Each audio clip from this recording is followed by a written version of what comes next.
Bom, eu queria convidá-lo para nós orarmos e eu quero lembrar você de você orar todos os dias. Vamos orar hoje pelo seguinte: eu quero convidar você para orar no seu momento de oração pela nossa vida espiritual, para que Deus nos acorde mais cedo, para que Deus nos lembre de buscá-lo, para que a gente até nem precise de despertador para acordar, mas para que Deus coloque na nossa mente, no nosso cérebro aí, o despertador natural e a gente possa levantar um pouquinho mais cedo, não só para as atividades do dia, mas para passar um tempo com o Senhor.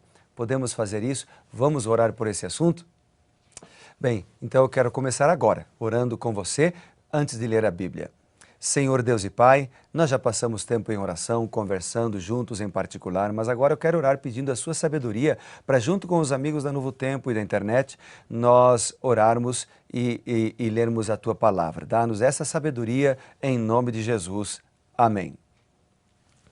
Como eu mencionei para você, nós estamos hoje no capítulo 28 de Isaías. Se você ligou a televisão agora, se você não conhecia o programa, se você está acessando o link da internet nesse momento e não conhecia esse programa do Revivados por Sua Palavra, eu quero dizer duas coisas para você. Entra ali no canal do YouTube, se inscreve no canal, youtube.com/Revivados por Sua Palavra NT.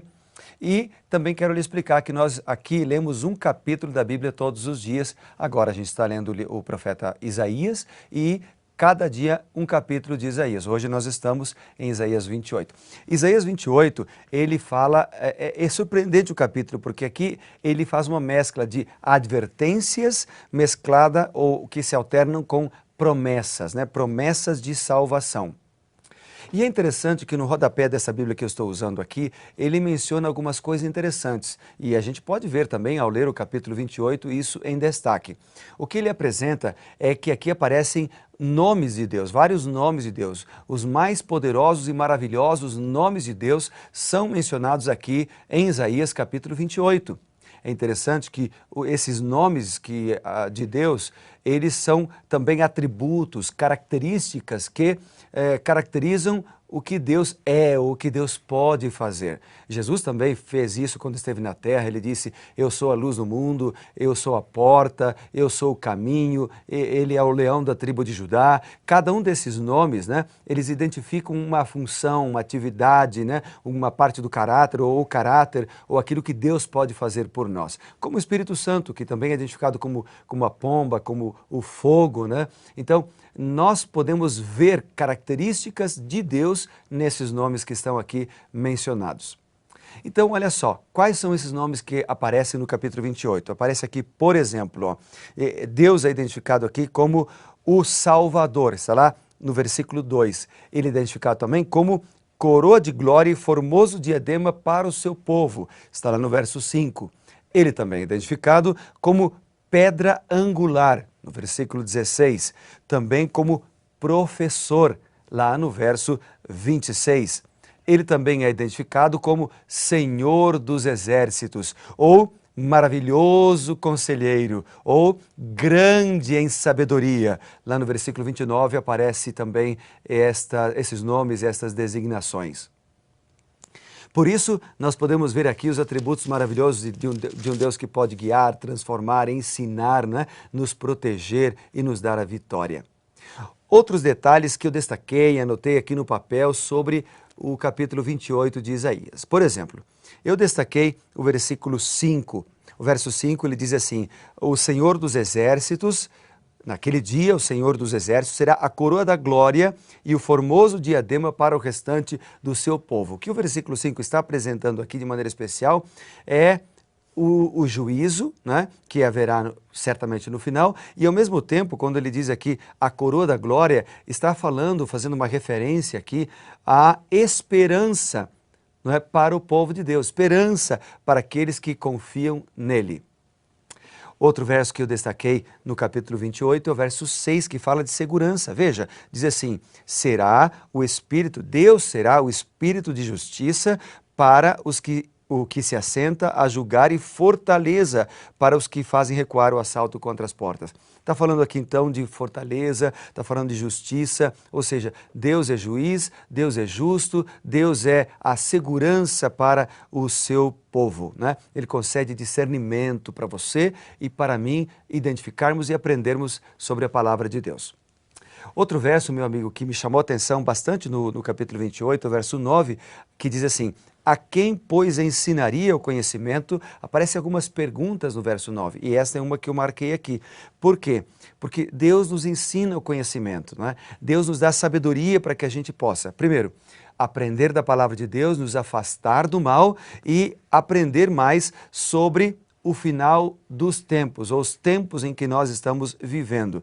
Quando nos afastamos de Deus, que é a fonte do conhecimento, a nossa mente ela fica tão obscurecida pelo pecado, né, que nós já não conseguimos mais discernir a vontade de Deus.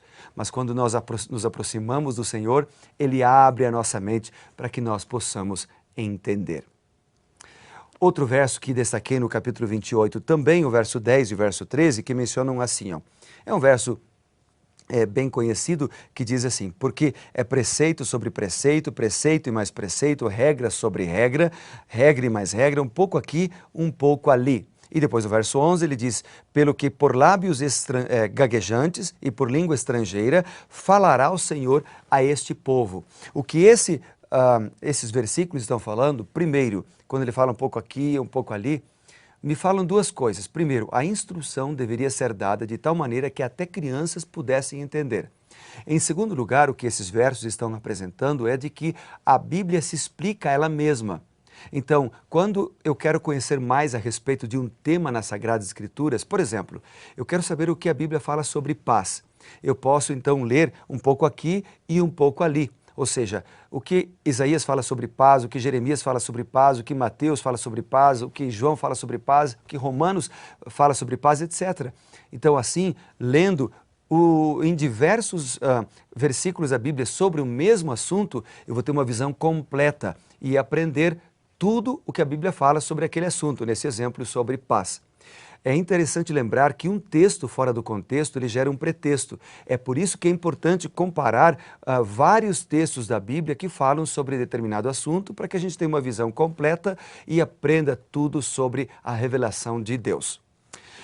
Outro detalhe aqui é que no verso 11 diz que Deus falaria através de línguas gaguejantes ou através de outras línguas para transmitir a mensagem, né? O que acontece é que Deus fala conosco na nossa língua, no nosso nível, né? Ele fala conosco através da língua que nós sabemos falar, ou seja, Ele usa pessoas, por mais simples que sejam, até Ele concede, se for necessário, o dom de línguas, para que aquela pessoa possa transmitir a mensagem de esperança ou a mensagem do Evangelho para outras pessoas, né, que ainda não conhecem. O que isso me fala nesse texto aqui é de que Deus ama a cada um de nós, que Ele se interessa por nós, por isso Ele quer transmitir a mensagem para cada um de nós. Deus falaria para o povo, só que no contexto a gente vê que Deus falaria, mas o povo não ouviria. Triste, né? Deus chama você e a mim hoje, Ele transmite a mensagem para a gente, mas Ele espera que a gente escute, que a gente ouça, né, a palavra de Deus e assim seja transformado por ela. Outro verso que me chamou a atenção aqui, o verso 12, que fala de descanso. Né? Porque Deus quer dar descanso ao cansado, diz aqui. Ele quer nos transformar. Vários textos na Bíblia falam sobre isso, inclusive em Mateus 11, quando Jesus diz assim: vinde a mim os que são cansados e sobrecarregados, e eu vos aliviarei. Outro verso de destaque aqui é o verso 16, que menciona Jesus Cristo, menciona Deus como a pedra angular. Eis que eu assentei em Sião uma pedra já provada, pedra preciosa, pedra angular.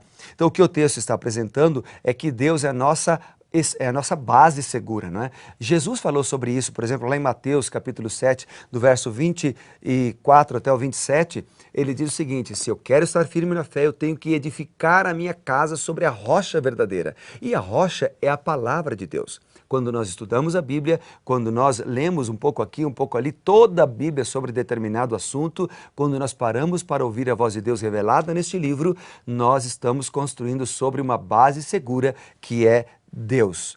Depois do verso 21, ele fala da obra estranha do Senhor, que é a obra da destruição dos ímpios, também chamada aqui de ato inaudito.